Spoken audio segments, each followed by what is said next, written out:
오늘 본문은 다윗의 전리품 분배 사건을 다루고 있습니다.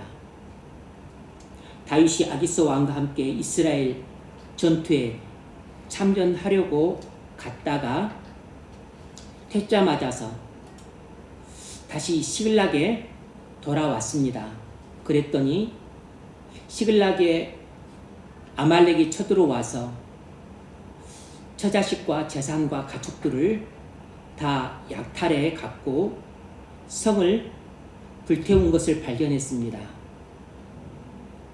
그래서 그들이 한참 운 뒤에 다윗이 오랜만에 하나님께 물어서 아말렉을 추격하기 시작했습니다. 마침내 또 하나님의 은혜로운 도우심으로 버림받은 애굽 소년을 만나 그 아말렉의 위치를 알게 되고, 그래서 큰 손실 없이 아말렉을 습격해서 대승을 거뒀습니다. 그래서 빼앗긴 처자식과 가축과 재산들을 다 되찾을 뿐만 아니고 예상치 않게 엄청나게 많은 큰 전리품을 획득했습니다. 그리고 돌아왔어요. 북솔 시내에 머물렀던 200명이 다윗 일행을 맞이하러 나왔습니다. 원래 다윗은 600명의 군사를 끌고 갔는데 그 아기스 왕과 함께 갔다가 시글락으로 돌아오는 산익길을 내내 쉬지 않고 왔었기에 무척 피곤한 나머지 체력이 고갈된 200명은 아말렉과의 싸움에 참전할 의사는 있었지만 체력이 고갈돼서 싸우러 갈 수 없는 연약한 상태에 있었습니다.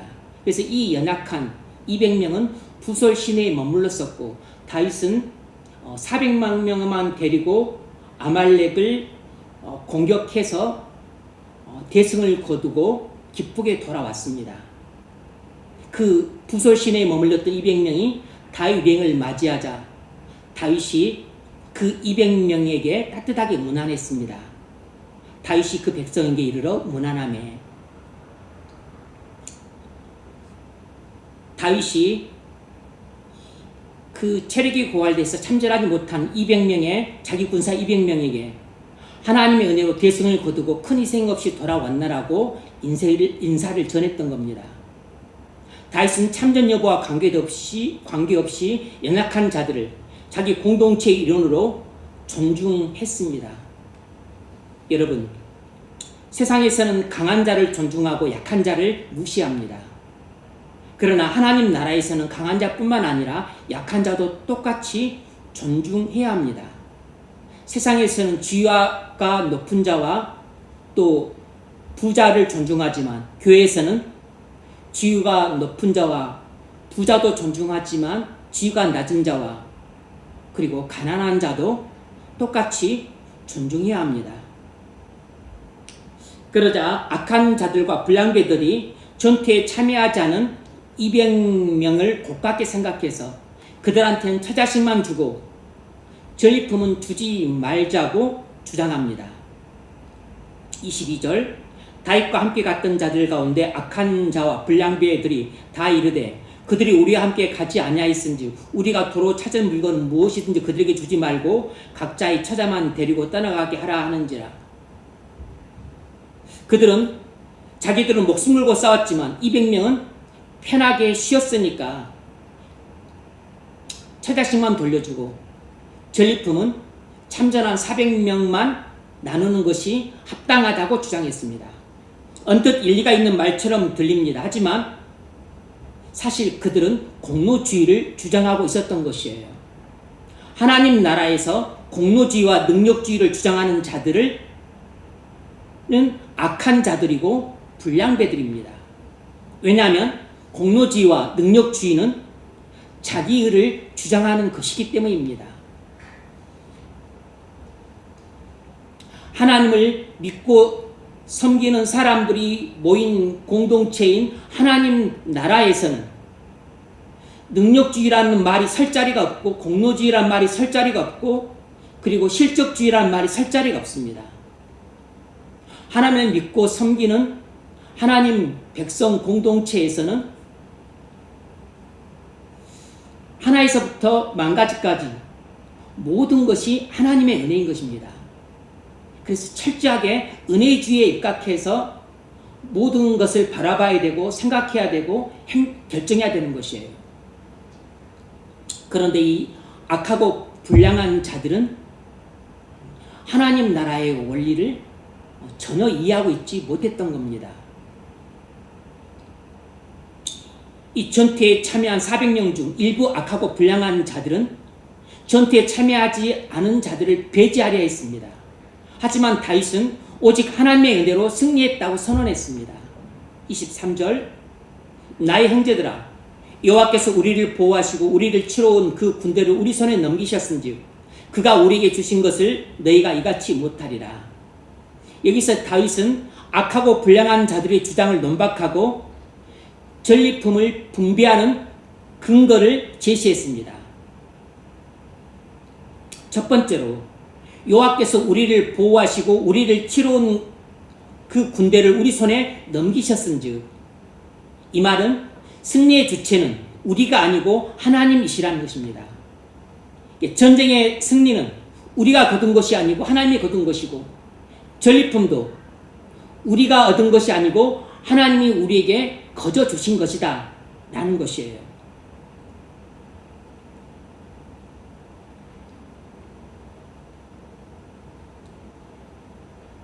다윗이 공로주의를 배격하고 철저하게 은혜주의를 주창한 것입니다.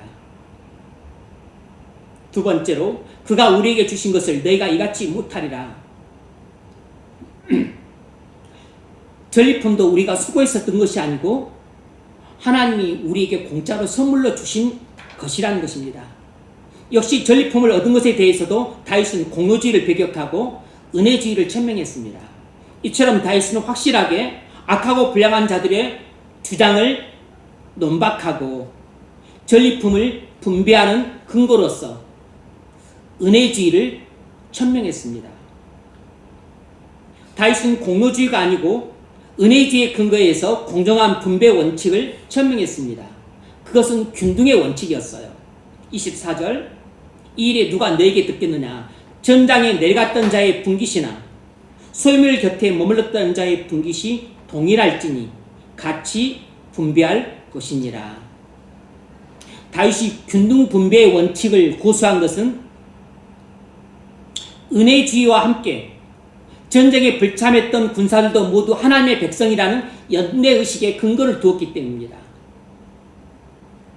은혜주의에 근거한 균등 배분의 원칙과 함께 전쟁에 참전하지 않았던 모든 군사들은 다 하나님의 백성의 공동체라고 하는 연대의식에 근거를 두고 있었던 것이에요.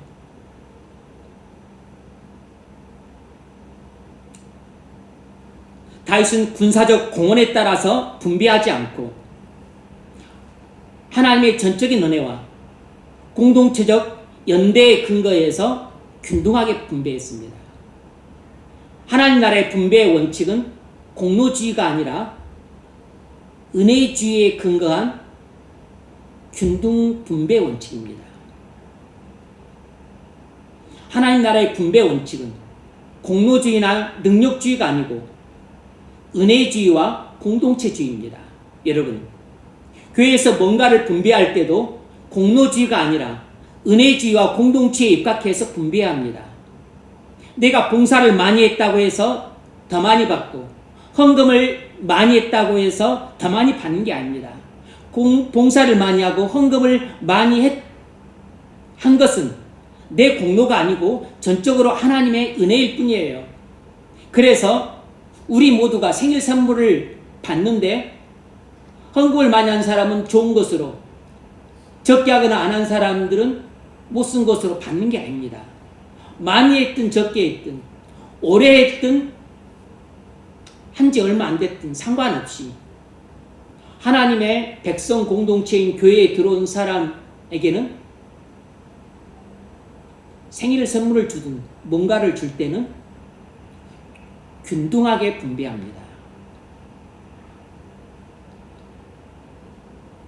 다윗은 이 균등한 분배 원칙을 이스라엘의 율례로 삼았습니다. 25절 그날부터 다윗이 이것으로 이스라엘 율례와 규례를 삼았더니 오늘까지 이르니라. 이와 유사한 규례가 있습니다. 모세가 미디안과 싸워서 이겼습니다. 그래서 많은 전리품을 획득했는데 어떻게 분배를 했냐면 전쟁에 참전한 군인들에게 절반을 분배했고 전쟁에 참전하지 않은 회중들에게도 절반을 분배해 주었어요. 민수기 31장 27절 그 얻은 물건을 반분하여 그 절반은 전쟁에 나갔던 군인들에게 주고 절반은 회중들에게 주고 이처럼 하나님 나라의 정의는 은혜주의의 근거에서 제도화됩니다. 그래서 하나님 나라에서 분배 원칙의 가장 중요한 것은 은혜주의예요. 공로주의가 아닙니다. 그래서 하나님 나라에서 분배 정의는 은혜주의에 입각해서 제도가 되는 것이에요. 따라서 우리가 이런 사실을 통해 오늘 본문에서 어떤 교훈을 발견할 수 있냐면 하나님 나라의 분배 원칙은 공로주의가 아니라 은혜주의에 근거한 균등 분배 원칙이라는 것입니다. 이것이 오늘 본문이 우리에게 교훈하는 중요한 내용입니다. 하나님 나라의 분배 원칙은 공로주의가 아니라 은혜주의에 근거한 균등 분배의 원칙이라는 것이에요. 하나님이 우리에게 구원과 승리를 주시고 권력과 재물을 주시고 모든 성취를 주셨습니다. 그런데 이 권력과 부 그리고 구원과 승리 이 모든 성취는 인간의 공로가 아니고 전적으로 하나님의 은혜의 선물입니다. 그래서 하나님 나라의 분배 원칙은 공로주의가 아니라 은혜주의에 근거한 균등 분배 원칙입니다. 오늘날 공정한 분배 논쟁이 일어나고 있습니다. 이 공정한 분배 논쟁은 무엇을 기준으로 정의를 세울 것인가의 문제이기도 합니다. 다시 말하면 이 공정한 분배 논쟁은 사실 정의론 논쟁이기도 한 것이에요. 근데 정의론에 대해서 모두가 다 한 가지로 동의하는 게 아닙니다. 의견이 제각각이에요. 자본주의에서 공정한 분배는 공헌도에 따른 분배입니다. 자본주의에서는 공헌도에 따른 분배를 공정한 분배라고 정의합니다. 그래서 기여한 만큼 보상받아야 한다는 것입니다. 기여도가 높으면 많이 보상받고 기여도가 낮으면 적게 보상받는 것이 공정한 분배라는 것이에요. 그런데 공산주의는 다릅니다. 공산주의에서 공정한 분배란 결과의 평등이에요. 공산주의에서는 결과의 평등을 공정한 분배라고 정의합니다. 그래서 각자가 능력껏 일하고 그리고 각자가 필요한 만큼 분배받는다는 것입니다. 언뜻 들으면 완전히 이상적이죠. 유토피아 같은 구호입니다. 그래서 유토피아 같은 구호이기 때문에 이 유토피아 같은 나라가 이 죄악 많은 이 땅에 구현될 수 없었던 것이에요. 사실상 공산주의는 그 유토피아입니다. 그래서 이 땅에 구현될 수가 없는 나라예요.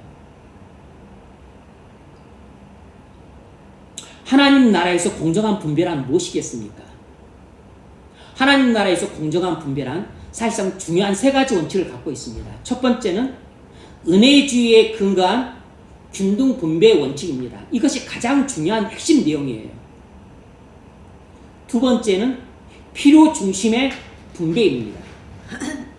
필요 중심의 분배예요. 세 번째는 청지기적 책임입니다. 청지기적 책임이에요. 이 세 가지 요소가 하나님 나라에서 공정한 분배 원칙입니다.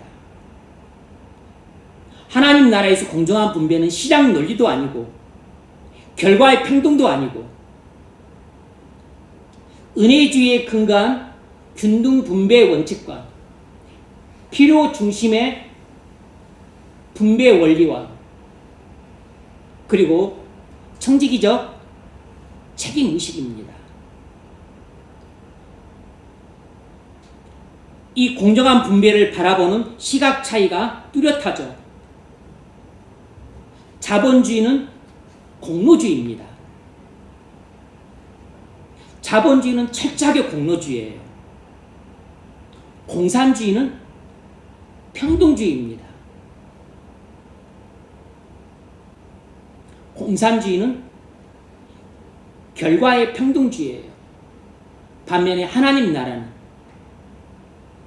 철저하게 은혜주의입니다.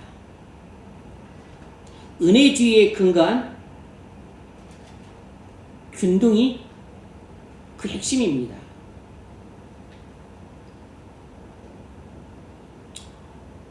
다시 말하면 공정의 기준이 체제마다 다릅니다. 공정의 기준이 자본주의는 능력이에요. 능력이 공정의 기준입니다. 공산주의는 평등입니다. 하나님 나라는 은혜예요, 은혜.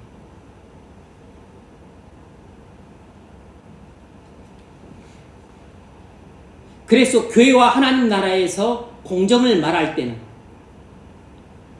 그 기준이 항상 은혜입니다. 은혜에 따른 균등, 이것이 공정의 기준이에요. 그러나 우리는 자본주의와 민주주의 세상 속에 살아요. 그러니까 일상생활 속에서 우리가 말하는 공정의 기준은 결국 세상에서는 항상 능력입니다.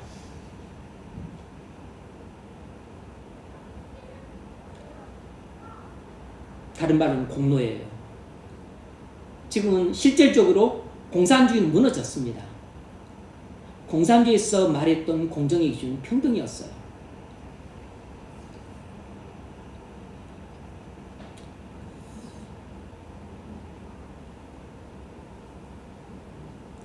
역사를 보면 불공정한 분배가 축적이 되면 반드시 큰 문제를 야기시킨다는 사실을 발견할 수 있습니다. 18세기 산업혁명 초기에 영국에는 분배가 공정하게 이루어지지 않았습니다. 자본가들은 방적기를 돌리고 기계를 돌리면서 공장에서 엄청난 물량을 생산해냈습니다. 그래서 많은 부를 축적했어요.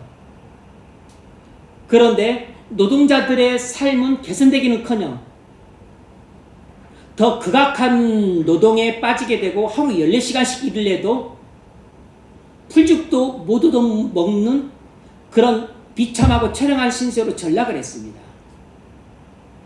빈부격차가 극심해지고 노사 갈등이 심해지고 그리고 사회 불안이 크게 야기되었습니다. 시간이 갈수록 자본 축적되었지만 분배는 왜곡되었어요. 빈익분 부익부가 심화되었습니다. 그 결과 폭동이 일어나고 사회적 불안이 일어났습니다.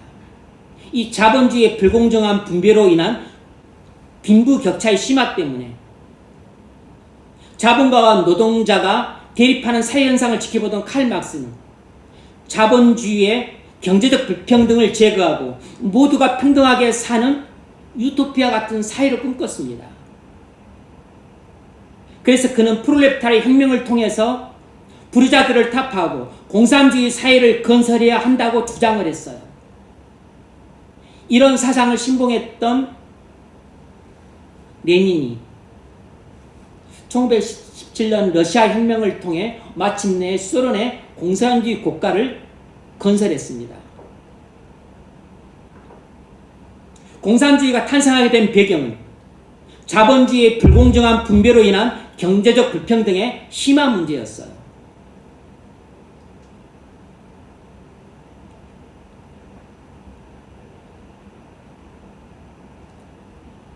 영국뿐만 아니고 18세기에 당시 루이 16세가 통치라고 했었는데 이 프랑스에서도 분배 문제가 심각하게 왜곡되었습니다. 당시에는 프랑스에 3부회가 있었어요. 성직자 1%, 귀족 2%, 그리고 평민들이 97%인데 성직자와 귀족들은 세금을 거의 안 내고 97% 평민들이 온갖 세금을 다 냈습니다. 소득세, 인두세, 소금세, 뭐 이런 세 저런 세. 그리고서 이 세 대표가 나와서 회의를 해서 결정을 하는데 항상 성직자와 귀족이 결탁해서 그 평민들이 원하는 바를 항상 좌절시켰어요. 그러니까 평민들의 요구는 하나도 반영이 안 됐습니다. 그래서 세금은 우리가 다 내는데 우리 뜻대로 되는 게 하나도 없다. 이게 무슨 나라냐 하면서 겹어버렸습니다. 그게 프랑스 혁명이에요.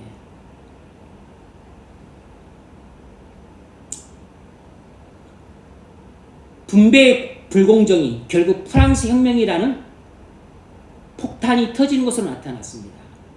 이처럼 불공정은 결국 국가의 붕괴를 초래해요. 회사 형편이 괜찮음에도 불구하고 종종 사장이 직원들한테는 연봉을 너무 낮게 지급하고 인상도 해주지 않으면서 사장과 일가는 회사 돈을 마음대로 쓰고 많은 연봉을 가져가는 것을 볼 수 있습니다. 회사에서 이런 불공정한 분배가 흔히 일어나고 있어요.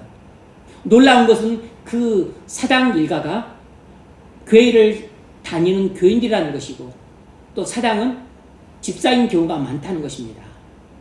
그리스도인들이 공의로우신 하나님을 예배하고 하나님의 공의의 말씀을 들으면서도 직원들한테는 불공정한 분배를 일삼고 있는 것이에요. 자기들은 연봉을 과도하게 많이 받고 직원들한테는 과도하게 적게 지급하는 것이 불공정한 분배라는 것을 몰랐을까요? 직원들이 그 적은 돈을 받고 궁핍하게 산다는 것을 알았을 텐데 이런 불공정한 분배가 불의하고 불법적인 죄라는 사실을 인식하지 못했을까요? 그러지 않았을 것입니다.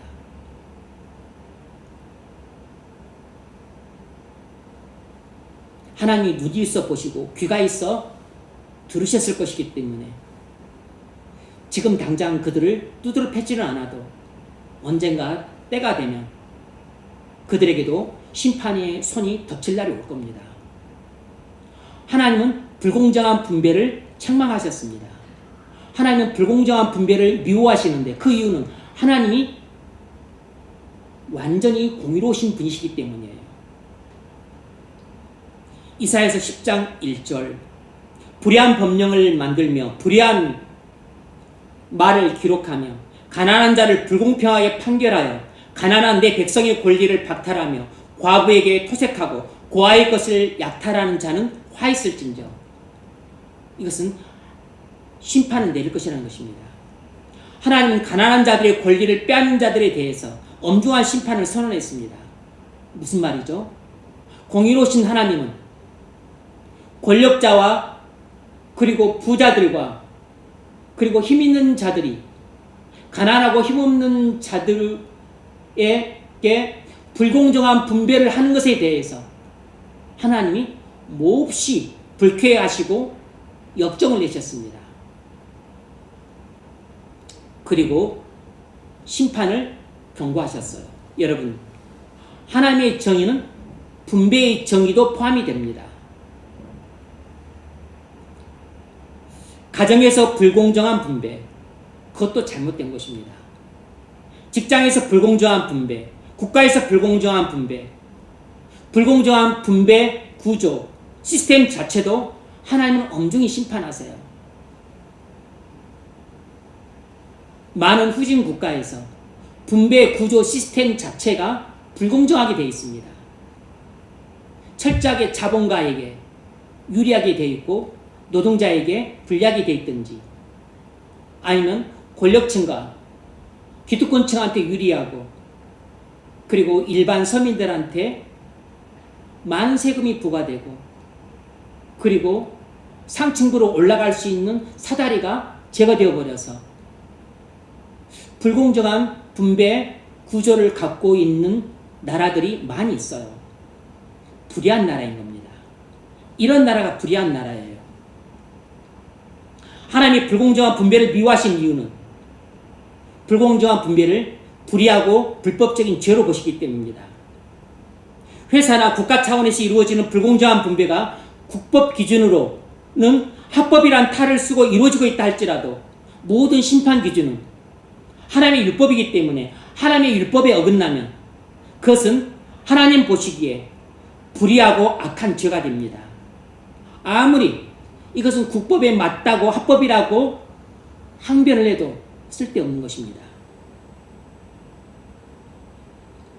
그러므로 회사에서 오너가 불공정한 분배를 하고 있다면 그것은 하나님 보시기에 불의한 죄이기 때문에 반드시 하나님의 심판을 받게 될 것입니다.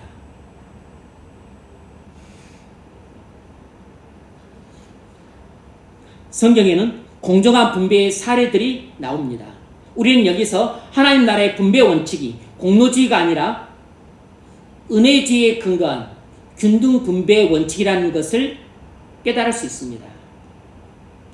출애굽기 16장을 보면 만나 사건이 나와요.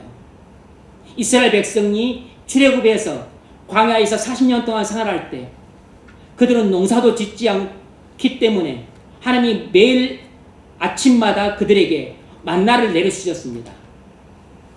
그런데 건장한 청장년은 많이 거둘 것이고 병자나 노인이나 또 아동들은 적게 거둘 것입니다.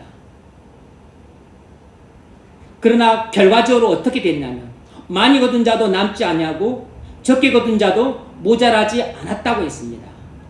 그 이유는 균등한 분배가 이루어졌기 때문이에요. 많이 거둔 자는 적게 거둔 자에게 나눠줘서 모두가 비교적 비슷한 균등한 분량을 받게 된 것입니다.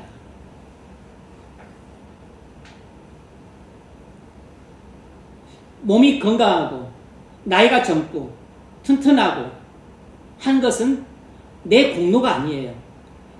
전적인 하나님의 은혜입니다. 하나님의 은혜로 인해서 내가 몸이 건강하고 젊고 왕성하게 일하고 많이 거둘 수 있었던 것이에요. 내 공로가 아닙니다. 그래서 그 은혜를 알았기 때문에 은혜주의에 입각해서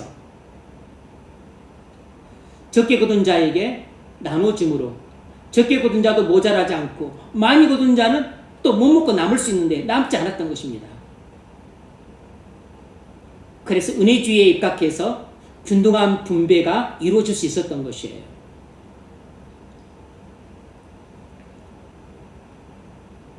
이것이 하나님 나라의 분배 원칙을 우리에게 교훈해주고 있는 중요한 대목입니다. 바울은 이 사건을 고린도서 8장에서 언급하면서 하나님 나라에서의 분배 원칙을 선언하고 있습니다. 고린도서 8장 14절 이제 너희의 넉넉한 것으로 그들의 부족한 것을 보충함은 후에 그들의 넉넉한 것으로 너희의 부족한 것을 보충하여 균등하게 하려 함이라. 그 근거가 무엇이냐면 15절에서 바로 이 출애굽기 16장에 나온 만나 사건을 근거로 제시합니다. 기록된 것 같이 많이 거둔 자도 남지 아니하였고 적게 거둔 자도 모자라지 아니하였느니라. 바울은 출애굽기 16장에 기록된 그 만나 사건을 에서 많이 거둔 자가 적게 거둔 자에게 나눠준 그 일을 통해서 많이 거둔 자는 적게 거둔 자에게 보충해 주고, 나중에 또 이 사람이 많이 거뒀을 때, 또 많이 거뒀다는 자가 적게 거두게 될 때 그때 또 보충해 주므로 항상 서로 균등하게 하는 것이 하나님 나라의 분배의 원칙이라는 것입니다. 그래서 바울이 이 창세기 출애굽기 16장 만나 분배 사건을 통해서 그가 도출해낸 하나님 나라의 분배의 원칙이 무엇이냐면 바로 은혜주의에 근거한 균등 분배의 원칙입니다. 잘 기억하고 계셔야 돼요. 왜냐하면 이것은 주님 다시 오시는 날까지 유효한 원리이기 때문이에요.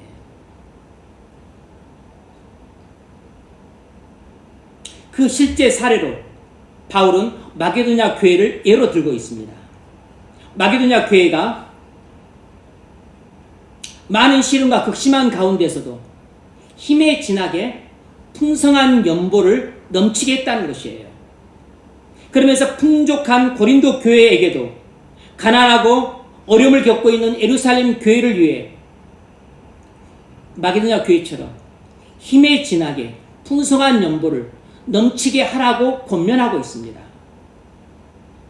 넉넉한 것으로 부족한 것을 보충해서 균등하게 하라는 것이에요. 고린도 교회, 너희는 지금 환경도 좋고 물질도 풍족하니까 너희의 풍족한 것으로, 예루살렘 교회는 지금 핍박도 받고 있고 또 기근이 들어서 지금 가난하니까 그들의 부족한 것을 보충하라는 것입니다. 그래서 너희는 풍족하니까 조금 덜어서 이쪽에 주고, 이쪽은 많이 부족하니까 도움 받아서 좀 채워서, 그래서 완전 똑같진 않을지라도 균등하게 될 수 있게끔 하라는 것입니다. 이것이 하나님의 뜻이라는 것이에요. 넉넉한 것으로 부족한 것을 보충해서 균등하게 하는 것이 바로 하나님의 뜻입니다.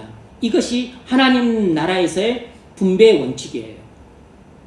이것이 하나님 나라에서의 공정한 분배입니다. 바울은 우리에게 하나님 나라의 분배의 원칙이 은혜의 주의에 근거한 균등의 분배의 원칙임을 설명하고 있습니다. 바울은 고린도 8장에서 성도의 연보를 하나님 나라의 공정한 분배를 위한 균등의 방식이라고 소개하고 있습니다. 연보는 헌금과는 약간 다른 말입니다. 헌금은 하나님을 예배하는 하나님 백성들이 공적인 예배에서 어떤 공식적으로 내는 돈을 말한다면, 연보는 구제 성격이 강한 것이에요. 연보는 가난하고 어려운 형편에 있는 사람들을 위해서 내는 사랑의 섬김이고 그리고 은혜의 나눔이에요. 그래서 오늘날로 이 연보를 말하자면 선교헌금이나 구제헌금이나 장학헌금, 이런 것이 성경에 나온 연보라는 말의 의미에 가깝습니다. 일반적으로 헌금은 11조, 주일, 감사헌금, 절기헌금, 이런 것은 이제 말 그대로 헌금에 속하는 것이고, 우리가 흔히 말하는 구제헌금, 선교헌금, 장금, 이런 것은 좀 연보의 성격이 강한 것이에요. 사랑의 섬김과 은혜의 나눔을 위한 용도의 돈인 것입니다.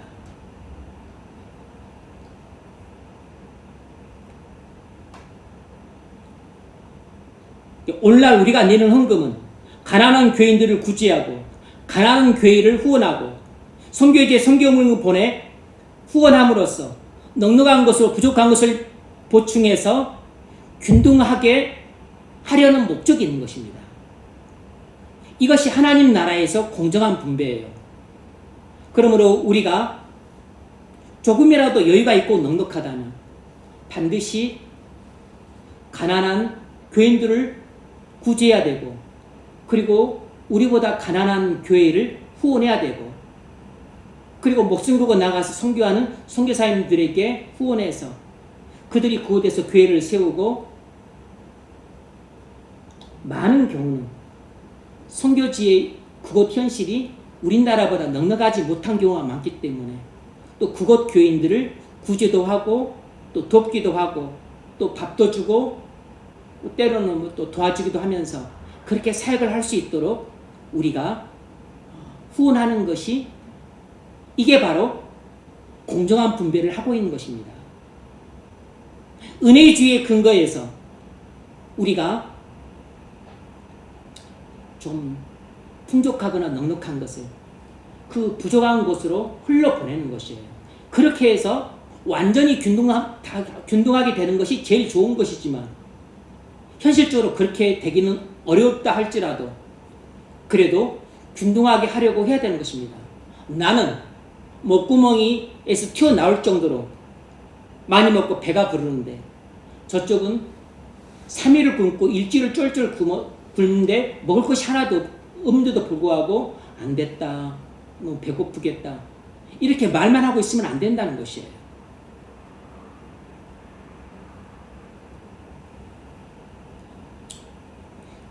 그래서 우리가 구제 헌금을 차후에는 이제 교회를 통한 방식, 또 다른 교회를 통한 방식, 그리고 좀 더 교회나 교인들을 위한 쪽으로 돌리겠지만, 어쨌든 그런 것이 아직 체계가 좀 덜 세워졌다 할지라도 독립후공자 유선, 후손, 고려인 돕기라든지 또 무국적 고려인 돕기라든지, 아니면 우리나라 한국전쟁에 70년 전에 참전했던 에티오피아 용사, 그들 정말 가난하게 삽니다. 그리고 한국전에 참전했다는 이유로 사회주의 정권이 들어서고 나서 그들이 엄청난 핍박과 학대를 받았습니다. 그들 집들 다 빼앗기고 직장도 빼앗기고, 그래서 그들 후손들이 그 할아버지 때문에 찢어지게 가난하게 살아요. 우리는 그들에게 도움을 받았고 친절을 받았고 그들의 피 흘린 값으로 우리가 공산치하에 살지 않고 지금 민주치하에 살고 있는 것입니다. 우리는 그들에게 큰 신세를 졌어요. 그래서 우리가 그들에게 돈으로 조금 돕는 것이 있다 할지라도 실상은 그들이 베푼 은혜에 비하면 세 발에 피고 10,000분의 1밖에 안 되는 것이에요.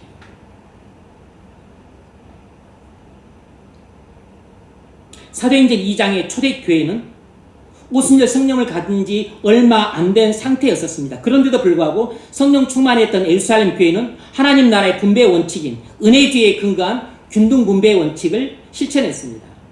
사도행전 2장 44절 잘 들어보세요. 믿는 사람이 다 함께 있어 모든 물건을 서로 통용하고,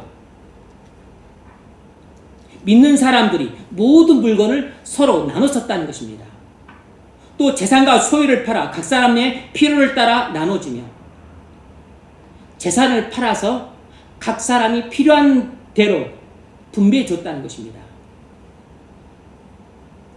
공정한 분배가 이루어진 것입니다. 은혜의 근거에서 균등 분배가 이루어지고, 그리고 각 사람의 필요에 따라서 분배가 이루어지고, 그리고 각 교인들이 청지기적 책임의식을 갖고 재산을 자기 재산을 주장하지 않고 돈을 자기 돈이나 주장하지 않고 이것을 오직 주인이신 하나님 재물이고 하나님 돈이라고 간주하면서 하나님 뜻에 따라 처분을 맡겼던 것입니다. 하나님 나라에서 분배의 3가지 원칙이 그대로 실행이 되었어요. 어떻게 교회 안에 교인들 간에 공정한 분배가 이루어질 수 있었을까요? 그 이유는 딱 하나입니다. 성령 충만, 말씀 충만했기 때문이에요. 사도행전 2장 42절 그들이 사도의 가르침을 받아 서로 교제하고 떡을 떼며 오로지 기도하기 힘쓰니라. 말씀 충만, 성령 충만했던 겁니다. 여러분, 우리가 은혜가 없이 메마르면 공로주의를 강하게 주장합니다. 그래서 자기 재산과 소유를 내세우면서 다른 교인들을 섬기려 하지 않고 나누려 하지 않습니다. 반대로 우리가 성령 충만, 말씀 충만하면 은혜주의에 근거한 균등 분배의 원칙을 실천하려고 해요. 자기 재산과 소유는 자기 공로에 의해서 얻어진 것이 아니라 전적으로 하나님의 은혜에 얻어진 것임을 인정합니다. 그래서 하나님 나라의 분배의 원칙을 따라서 자신의 풍족한 것으로 다른 지체들이 부족한 것을 보충하려고 합니다. 이런 일은 마게도냐 교인들처럼 많은 환난과 극심한 가난 속에서도 이루어질 수 있습니다. 꼭 풍족하고 여유가 있어야만 할 수 있는 일이 아니에요. 사실 마게도냐 교회는 극심한 가난 속에서도 풍족한 연보를 힘에 진하게 자원해서 했지만 아직 어리고 미숙했던 고린도 교회는 환경도 여유롭고 생활도 풍족했지만 그들은 연보하는 일에 소극적이었습니다. 그래서 바울의 책망을 들었어요. 힘에 진하게 풍성한 연보를 하느냐 마느냐는 환경이나 수입보다도 주님을 사랑하는 마음을 갖고 있느냐, 주님께로부터 받은 은혜에 감사하고 감격하느냐에 달려 있습니다. 우리의 헌금을 보면 우리가 얼마나 주님을 사랑하고 그 은혜에 감사하고 감격하는 사람인지를 알 수 있어요.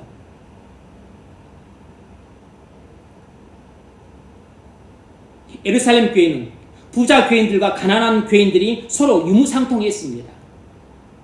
자기 넉넉한 재산으로 다른 교인들의 가난함을 보충할 수 있도록 자기들의 재산을 팔아서 사도들의 발 앞에 두었습니다.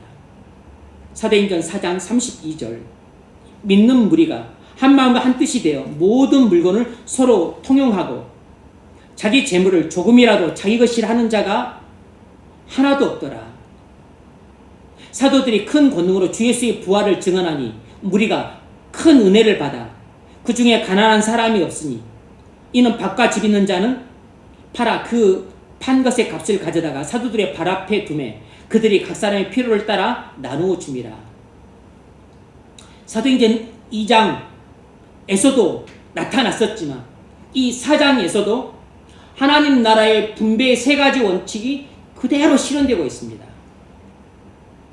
첫 번째, 은혜주의의 근거에서 균등 분배의 원칙을 지키고 있어요. 33절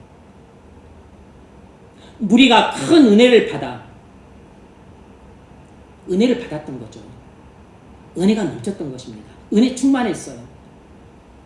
그래서 자기 재산, 자기가 번 것, 자기가 상속받은 재산, 자기의 집과 전답 이것을 자기 것이라 생각하지 않고 하나님이 전적으로 주신 은혜로 생각했던 것입니다. 그 중에 가난한 사람이 없으니 이는 밭과 집 있는 자는 팔아 그 판 것의 값을 가져다가 사도들의 발 앞에 두매. 예루살렘 교회의 성도들은 철저히 은혜주의 근거에서 균등의 원칙을 실천했습니다. 여러분, 우리가 하나님의 뜻에 따라 공정한 분배를 하며 살려면 먼저 큰 은혜를 받아야 됩니다. 우리가 은혜 충만해야 돼요. 은혜가 없이 메마르거나 은혜가 가뭄에 콩나듯이 내리는 정도라면 절대로 은혜주의에 입각해서 균등 분배의 원칙을 실천하며 살 수 없습니다. 은혜를 가운데 살아야 주님을 사랑해서 섬길 마음이 생기고 은혜가 넘쳐 나눌 마음도 생깁니다. 사랑의 섬김과 은혜의 나눔은 우리 마음에 은혜가 넘칠 때 나옵니다. 우리가 은혜가 없으면 공로주의에 빠져서 내가 뼈 빠지게 일해서 어렵게 번 돈을 피 한 방울 안 섞인 남한테 내가 왜 주냐 이런 생각을 합니다. 반대로 우리가 은혜가 넘치면 내가 번 돈, 모아놓은 재산, 사놓은 집, 집과 전답이며 상속받은 것 이것은 내가 내 공로로 번 것이 아니고 전적으로 하나님의 은혜로 하나님께서 내게 주신 것이다 라고 믿는다면 자신과 가족들의 필요를 위해서도 쓰겠지만 무엇보다도 하나님의 은혜로 주신 것이기 때문에 하나님의 뜻에 따라 가난한 교인들을 구제하기 위해 가난한 목회자와 가난한 교회를 후원하기 위해 선교지에 보내서 선교사님들이 또 가난한 현지인들을 마음껏 섬기고 돕고 또 구제하고 목회할 수 있도록 돕는 쪽으로 섬기고 싶은 마음이 불리듯 일어납니다. 이 은혜주의 근거에서 균등의 원칙을 이런 원리를 배우지 않아도 성령의 인도를 따라 실천하게 돼요.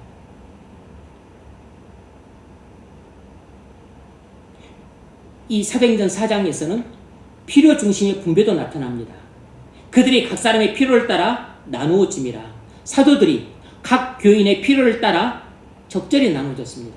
어떤 사람한테는 한 양, 어떤 사람한테는 세 양, 어떤 사람한테는 10양을 나눠줬어요. 왜냐하면 각 사람의 필요가 다르니까. 암이 걸려서 오랫동안 투병한 사람한테는 100양, 잠시 일자리를 잃어서 일주일 동안 밥을 먹고 살아야 되는 사람한테는 한 양. 모든 교인들에게 똑같이 나눠진 게 아니라 각 교인의 필요에 따라 나눠줬습니다. 공산주의는 능력껏 일하고 필요껏 분배합니다. 그런데 하나님 나라는 하나님의 은혜로 번 돈을 각 사람의 필요에 따라 분배해 줍니다. 능력껏 일해서 번 돈이라고 표현하지 않고 하나님의 전적인 은혜로 번 돈을 각 사람의 필요에 따라 분배해 줘요. 세 번째로 청지기 정신이 뚜렷하게 나타나고 있습니다. 청지기 책임의식이 나타나고 있어요. 32절. 자기 재물을 조금이라도 자기 것이라 하는 이가 하나도 없더라. 자기 재물을 조금이라도 자기 것이라 하는 이가 하나도 없더라. 하나님은 만물의 소유주시고 우리 그리스도인들은 청지기입니다. 청지기 정신이란 주인이신 하나님의 뜻에 따라 내게 맡겨주신 재물을 청지기인 내가 주인이신 그 하나님의 뜻에 따라 맡겨주신 재물을 관리하고 사용하려는 정신을 말합니다. 모든 그리스도인들은 하나님의 청지기예요. 그러므로 정말 그리스도인 된 사람은 누구나 청지기 정신을 갖고 있습니다. 청지기 정신이 없는 사람은 그리스도인이 절대로 아닙니다.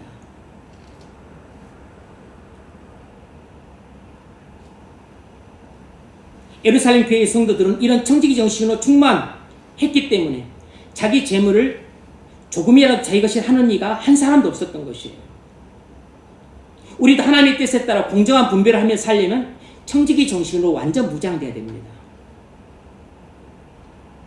이것은 청지기 정신으로 무장해야지 마음 먹어서 되는 게 아니고 우리가 성령 충만, 말씀 충만하면 자연스럽게 청지기 정신으로 무장이 됩니다.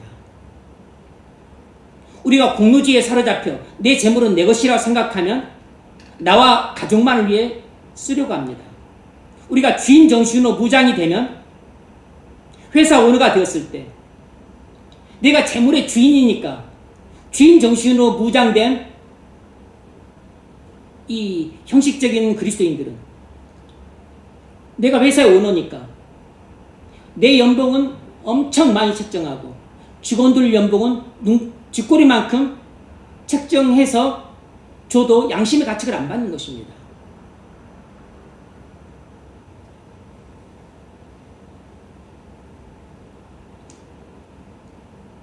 균등하게 분배하지 않고 균등하게 분배한다고 해서 사장 월급과 뭐 대리 월급이 똑같아야 된다는 뜻이 아니에요.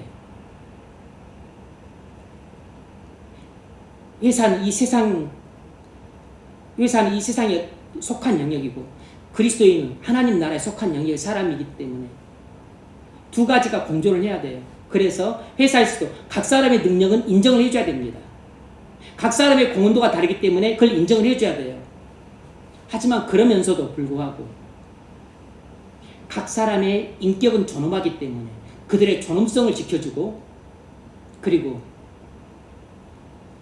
또 회사 오너인 내가 하나님 백성이니까 회사는 세상이라는 영역에 발을 붙이고 있지만 나는 하나님 나라에 살고 있는 사람이니까 은혜주에 입각해서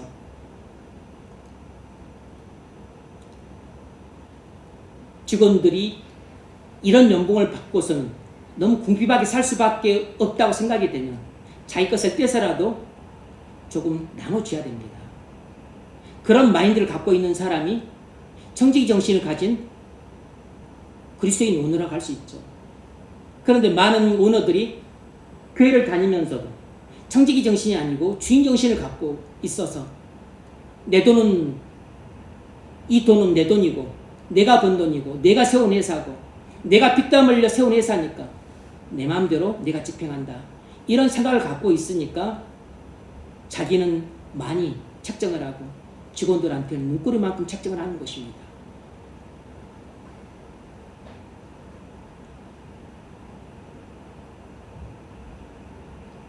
청지기 정신이 아니라 주인 정신을 가진 교인들은 주인의 노예가 아니고 돈의 노예들입니다.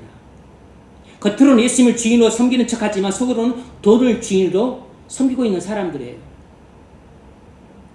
그들은 자신도 모르게 두 주인을 섬기고 있지만 실은 예수님이 아니고 돈을 주인으로 섬기고 있는 사람들입니다.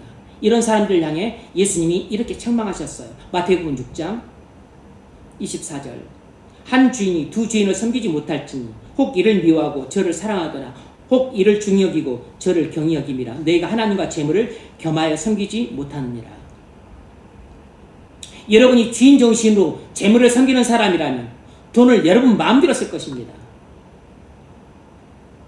이거 쓰고 사고 싶으면 이거 사고, 저거 사고 싶으면 저거 사고, 여기 놀러 가고 싶으면 여기 놀러 가고, 이 집 사고 뭐 저 산 사고 내 마음대로 할 겁니다. 그러나 여러분이 청지기 정신으로 하나님을 섬기는 사람이라면 절대로 여러분 마음대로 돈을 쓰지 못합니다.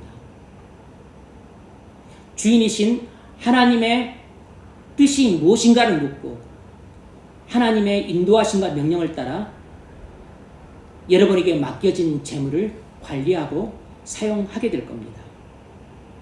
그것이 공정한 분배가 이루어지는 방식이에요.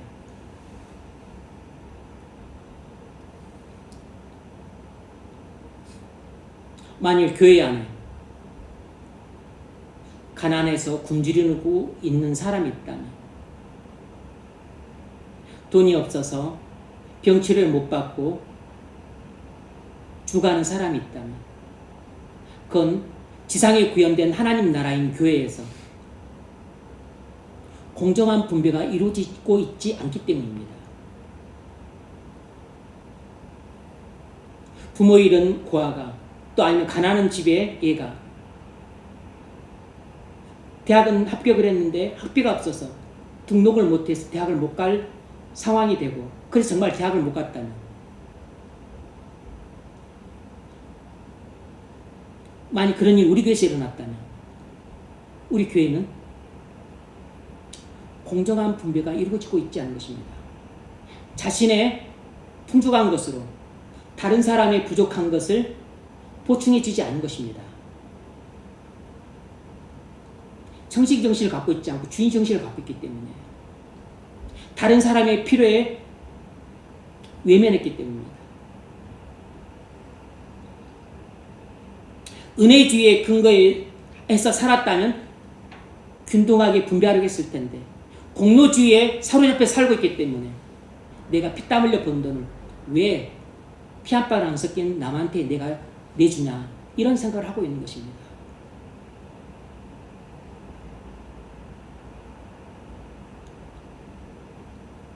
마태복음 20장을 보면 포도원 품꾼 비유가 나옵니다.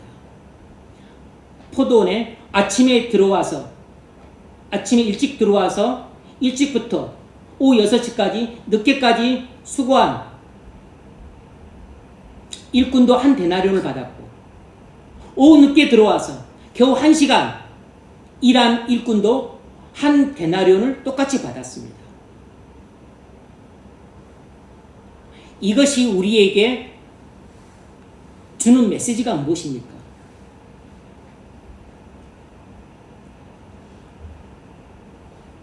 이것은 그리스도를 일찍 믿고 교회에서 수고를 많이 한 성도든 예수를 늦지막하게 믿고 주님과 교회를 위해서 수고한 것이 별로 없는 성도든 상관없이 그리스도의 공로로 받은 하나님 나라를 균등하게 분배받는다는 메시지예요. 그러니까 우리는 구원과 하나님 나라 자체도 우리의 공로에 의해서 받는 게 아니고 하나님의 은혜에 의해서 받는 것입니다. 하나님의 은혜의 근거에서 우리 공로는 하나도 없는데 어렸을 때부터 교회에 나와서 많이 수고한 사람이든 늙음하게 나와서 주를 위해서 수고한 것이라고는 하나도 없는 그런 사람이든 하나님 나라를 균등하게 분배받습니다. 이 비유가 무엇을 교훈하죠? 하나님 나라는 공로주의가 아니라 은혜주의라는 것을 교훈하고 있는 것이에요. 하나님 나라는 능력주의가 아니고 공로주의가 아니고 실적주의가 아니고 오직 은혜주의입니다.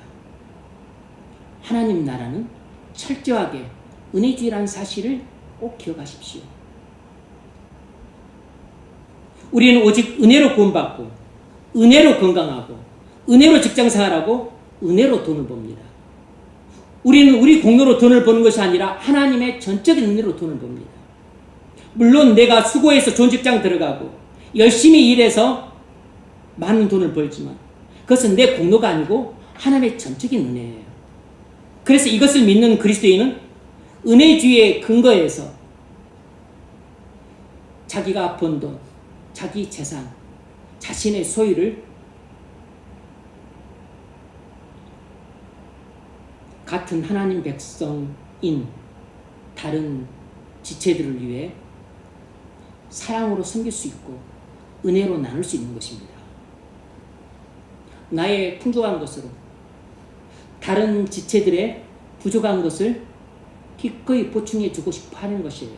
왜냐하면 내가 이렇게 건강하고 많이 배우고 또 좋은 직장 갖고 그리고 이렇게 많이 번 것은 내 공로는 하나도 없고 100% 하나님의 은혜임을 철저히 믿을 때 나올 수 있는 행동들이에요. 그런데 교회를 다녀도 물론 내가 하나님의 은혜로 내가 공부를 잘했고 좋은 학교를 갔고 좋은 직장을 갖고 그래서 내가 돈을 많이 벌지. 그러면서도 그렇다고 해서 내 공로가 전혀 없다고 볼 수는 없다. 내가 공부 열심히 해서 나잖아. 내가 시험 잘 봐서 좋은 직장 들어갔잖아. 내가 불철주야 직장에서 일한 것은 나잖아. 그러니까 하나님의 은혜가 크지만 내 공로도 조금은 있다. 이런 생각들을 하고 있어요. 이런 생각을 하고 있으면 절대로 은혜주의의 근거에서 나의 풍족한 것으로 다른 사람의 부족한 것을 보충하려고 하지 않아요. 그런 생각이 들더라도 조금밖에 안 듭니다. 나눠주더라도 인색하게 나눠줘요. 나눠주더라도 단회적으로만 합니다. 생각 자체를 확실하게 됩니다. 내게 있는 나의 건강, 나의 지력, 나의 학력, 나의 직장, 나의 돈과 재산과 나의 모든 소유는 하나도 내 공로가 아니고 전적으로 하나님의 은혜라는 철저한 믿음이 있어야 돼요. 그래야만 은혜주의에 입각해서 나의 풍족하고 넉넉한 것으로 다른 사람의 부족한 것을 보충을 하는 것을 당연하게 생각하게 됩니다.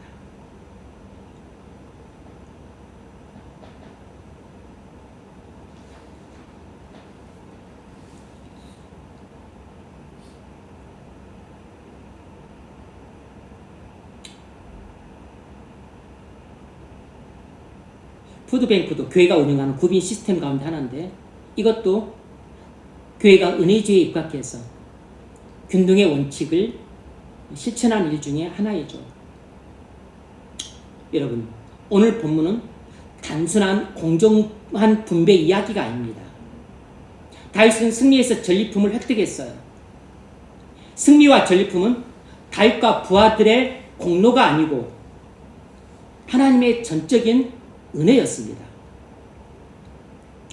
악인들과 불량자들은 공로주의를 주장했습니다.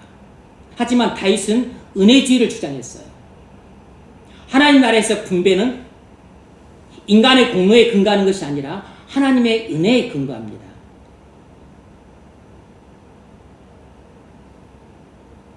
오늘 본문이 우리에게 궁극적으로 말하는 메시지가 무엇인지 아십니까? 다윗이 공정한 분배를 실현한 이 사건은 장차 오실 다윗의 후손 예수 그리스도의 나라를 예표하는 것이에요. 십자가 아래에 머무는 우리는 모두 참전하지 않은 200명에 속한 사람들입니다. 우리는 싸워 이긴 자가 아니에요. 홀로 싸워서 승리를 쟁취하고 전리품을 쟁취하신 분은 예수 그리스도 한 분이십니다. 그래서 그리스도는 홀로 싸워서 죄사함과 하나님의 의를 전리품으로 쟁취하셨어요. 지옥으로부터의 구원과 천국 입성이라고 하는 전리품을 그리스도께서 홀로 싸워 획득하셨어요. 우리는 참전하지 않은 200명처럼 가만히 있었음에도 불구하고 홀로 싸워 이기신 그리스도께서 전리품을 독차지하지 않으시고 우리에게 공짜로 그 전리품을 분배해 주셨습니다. 우리는 아무 공로가 없는데도 불구하고 승리하신 그리스도와 함께 하나님 나라라는 동일한 기업을 분배받았어요. 그래서 로마서 8장 17절을 보면 바울이 우리를 어떻게 묘사하냐면 우리는 그리스도와 함께한 상속자라고 묘사를 합니다. 우리는 그리스도와 함께한 하나님 나라의 상속자라는 것입니다.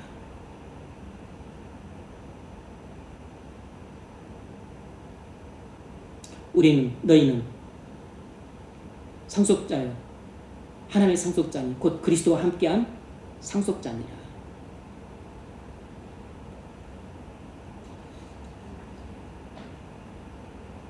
복음은 공로주의와 능력주의와 실적주의를 철저히 거부합니다.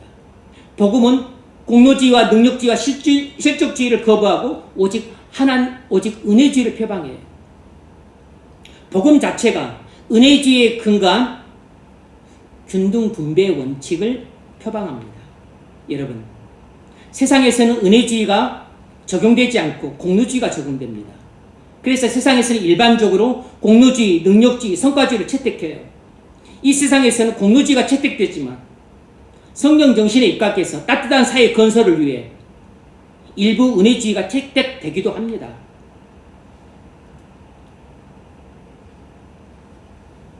빈부격차 심화와 그리고 사회 불안이 야기되어서 자본주의가 큰 위기에 빠졌어요. 그런데 게다가 공산주의가 발흥함으로 인해서 자본주의가 엄청난 위기감을 느꼈습니다. 그때 자본주의가 노선을 변경을 해요. 그래서 그동안 홀대하고 핍박했던 노동자들을 사업의 파트너로 인정합니다. 그래서 노동권을 제도화시켜요. 그래서 8시간 그 노동이 법제화되고 노조 설립을 합법화시켜줍니다. 혁명이 아니고 협상을 택한 것이에요. 그리고 여러 가지 사회 보장 제도가 그때부터 실행이 돼요. 그 19세기 프로이센 제국이죠. 비스마르크가 재상으로 있었을 때 그때부터 사회 보장 제도가 나옵니다. 그건 공산주의 영향 때문이었어요. 이러다 공산주의의 유럽이 다 전염돼 같은 두려움에 사로잡혀서 서둘러서 사회보험제도를 실시합니다. 그래서 그때부터 자연스럽게 4대 보험이 나오게 된 것이에요. 산재보험, 의료보험, 국민연금, 실업보험, 보험 이런 것들이 그때부터 나오기 시작한 것이라고.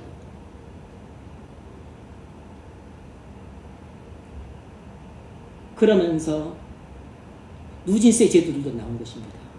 소득에 있어서 누진세, 상속세에 있어서 누진세.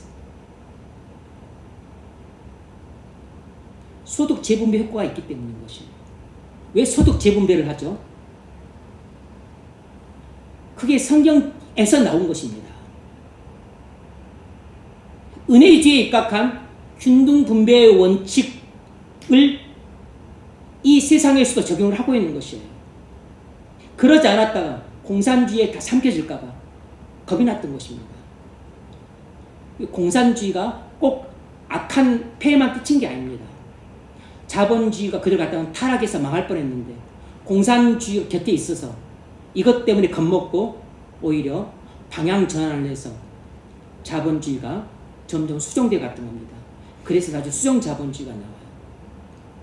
그래서 완전히 자유방임주의가 나중에 수정 자본주의가 나옵니다.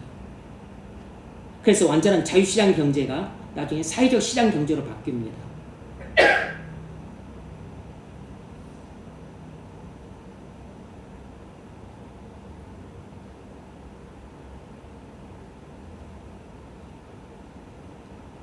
공정한 분배가 중요한 이유는 하나의 성품이 공의롭기 때문입니다.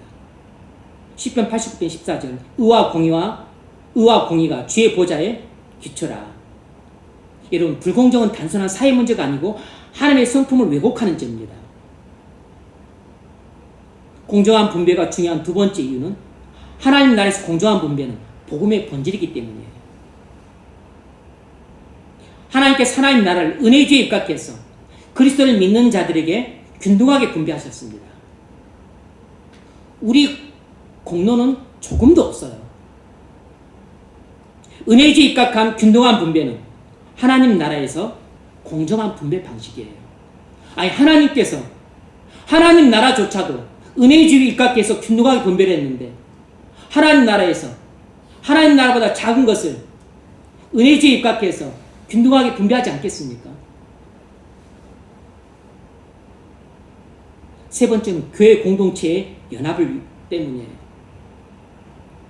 교회에서 은혜주의에 입각해서 균등하게 분배를 할 때 교회 공동체가 연합이 됩니다. 사도행전 4장 22절 믿는 무리가 한 마음과 한 뜻이 되어. 어떻게 교회 성도들이 한 마음과 한 뜻이 되었겠습니까? 공정한 분배를 통해서 가난한 자나 부자나 가난한 자나 높은 자나 낮은 자나 모두가 서로를 사랑으로 섬기고 은혜로 나눔을 하면서 그들의 필요를 채워줬기 때문입니다.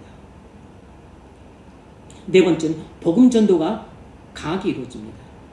사도행전 2장 47절 온 백성의 충성을 받으니 주께서 구원받는 사람을 날마다 더하게 하시니라.